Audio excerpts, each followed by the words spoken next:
solve question number 5 of example 4.1. So let's start. ये हमारे सामने मैथमेटिकल स्टेटमेंट दे रखी है. हम इस स्टेटमेंट को Pn कंसिडर कर देंगे जैसे हम प्रीवियस क्वेश्चंस में कंसिडर करते थे. फिर हम P1 के लिए शो करेंगे तो हम n इक्वल टू 1 ले लेंगे. लेफ्ट हैंड साइड ये रही मेरी, लेफ्ट हैंड साइड मैंने क्या हो जाएगी इक्वल टू 3 और राइट हैंड साइड जब मैं n की वैल्यू 1 पुट करूंगी, जहां जहां n है वहां मैं 1 पुट करूंगी तो मेरे पास ये भी 3 आ जाएगा. तो लेफ्ट हैंड साइड मेरे हो जाएगा राइट हैंड साइड के, तो P1 is true, P1 true हो जाएगा. फिर मैं अज्यूम करूंगी लेट P के भी ट्रू. ये मैं जहां जहां मेरे पास n है वो वहां मैं k से रिप्लेस कर दूंगी. जहां जहां n है तो मैंने k से रिप्लेस कर दिया और राइट हैंड साइड में भी जहां n था मैंने k से रिप्लेस कर दिया. तो मेरे पास आ गई राइट, तो मेरे पास P के स्टेटमेंट आ गई. अब मुझे शो करना है P के प्लस 1 इज ट्रू. P के प्लस 1 स्टेटमेंट अब कैसे लिखते हैं, k term plus k plus 1 term. तो k टर्म हमने निकाली हुई है, ये चीज है मेरी k टर्म मैंने ये लिख ली. प्लस k प्लस 1 टर्म कैसे लिखते हैं, जहां n है n को रिप्लेस कर दूंगी मैं k प्लस 1 से, तो यहाँ पे भी k प्लस 1, यहाँ पर भी k प्लस 1. तो ये मेरे पास स्टेटमेंट आ गई. अब मैं इस चीज को रिप्लेस कर सकती हूँ इससे, क्योंकि ये इसके इक्वल है. तो मैंने इसको रिप्लेस कर दिया, इस वाली टर्म को मैंने रिप्लेस कर दिया इस वाली टर्म से, क्योंकि ये दोनों इक्वल है. तो मेरा यहां तक आ गया. अब जिसके नीचे कोई नंबर नहीं होता तो 1 होता है, तो बाय एलसीएम मैं इनका एलसीएम ले लूंगी.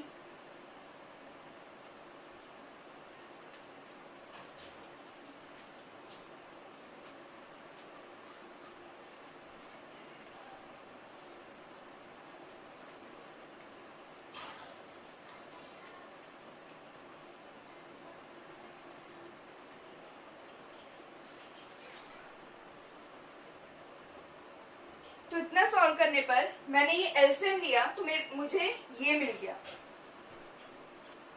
अब हमने यहाँ तक ये सॉल्व कर लिया था. हम इन दोनों टर्म्स को एक साथ लिख देते हैं. मैंने ये दोनों टर्म्स एक साथ लिख लिया और 3 को इसको मैंने सेपरेटली लिख दिया. अब मैं 3k प्लस 1 कॉमन निकाल रही हूँ.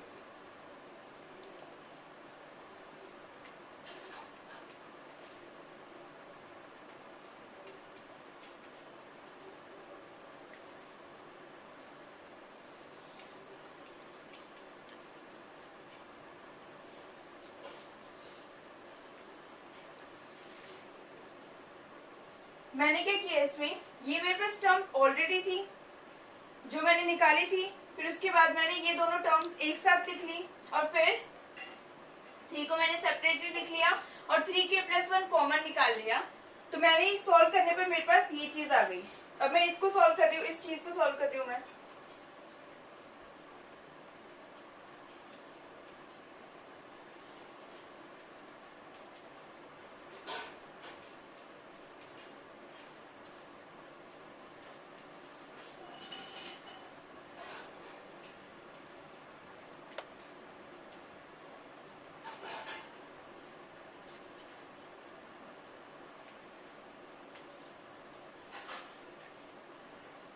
तो ये इनर पोर्शन, ये इस चीज को सॉल्व करने पर मेरे पास ये आ गया.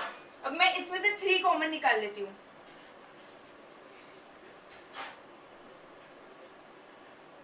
तो मेरे पास ये 3k प्लस 2 बचेगा divide by 4 which is equal to right hand side. तो मैंने ये सॉल्व करने पे मैंने 3 मैंने ये पूरा सॉल्व कर लिया और ये मेरा आ गया राइट हैंड साइड. तो by principle of mathematical induction मैं ये कह सकती हूँ कि ये स्टेटमेंट ट्रू है for all n belonging to n. तो हम राइट हैंड साइड कैसे निकालेंगे, n को हम रिप्लेस कर देंगे k प्लस 1 से. n की वजह मैंने लिख दी k प्लस 1 माइनस 1 और यहाँ पे भी n की वजह मैंने लिख दी k प्लस 1. तो मेरे पास आ गया k plus 1 plus 1 k plus 2 plus 3 divide by 4. तो ये 2 को मल्टीप्लाई कर दिया मैंने इस पूरी टर्म से, तो मेरे पास आ गया 2k प्लस 2 माइनस 1 और ये 3k प्लस 2 का एज इट इज मैंने उतार लिया प्लस 3 डिवाइड बाय 4. और मैंने इसको सॉल्व किया तो मेरे पास ये चीज आ गई. तो लेफ्ट हैंड साइड मेरी हो गई राइट हैंड साइड की इक्वल. तो मैंने क्या शो कर दिया कि pk+1 is true, so pk+1 is true. तो by principle of mathematical induction I can say that it is true for all n belonging to n.